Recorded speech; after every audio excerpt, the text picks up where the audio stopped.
imagination of nature is much greater than our own imagination. Every time we look out and discover new planets, and with Kepler, we've discovered over 2,000 new planets, all the old rules seem to go by the wayside. Planets exist where they shouldn't exist.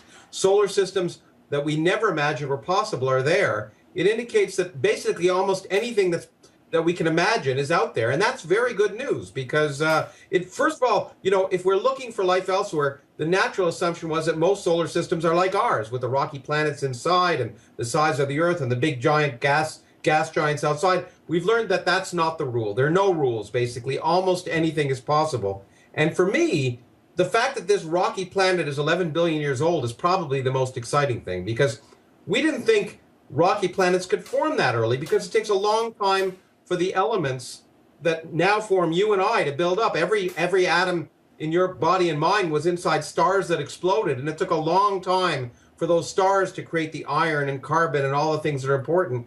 And we didn't think 3 billion years after the Big Bang, or less than 3 billion years after the Big Bang, you could do that. So just think, there could be planets. Our Earth and our sun is only 4.5 billion years old. Yeah. There could be planets that are 7 billion years older. Imagine that. It's a lot of time for life to form. Lawrence, let's talk about this possibility of life in other places. Kepler-10c, close to the sun, well, closer, maybe too close, for humans to live there. But could life exist on it, or would temperature make that impossible?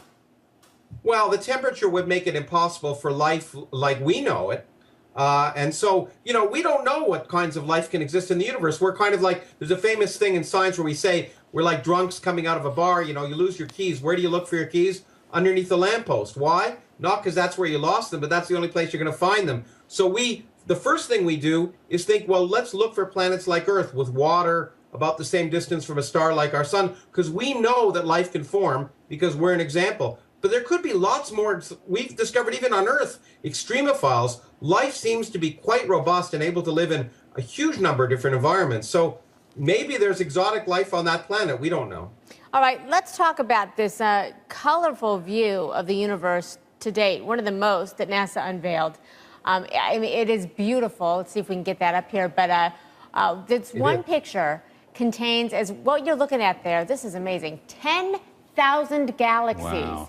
Lawrence, put that into perspective for us. Well, it's amazing to think, there are 100 billion galaxies in the universe. And if you held up a dime-sized hole, held your hand up at arm's length and looked at a dark spot in the sky, you could see 100,000 galaxies. There are 10,000 galaxies there.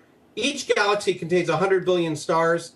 That means somewhere around basically 10,000 billion solar systems, possibly, and planets contained there. But the galaxies you're looking at are maybe 10 billion light years away. That means the light left them before our sun ever formed. And many of the stars in that image no longer exist. Our sun is going to die out in 5 billion years. Many of the stars in that picture no longer exist. And if there are any individuals on those galaxies, by the time they see pictures of our sun and our Milky Way, we won't exist any longer either.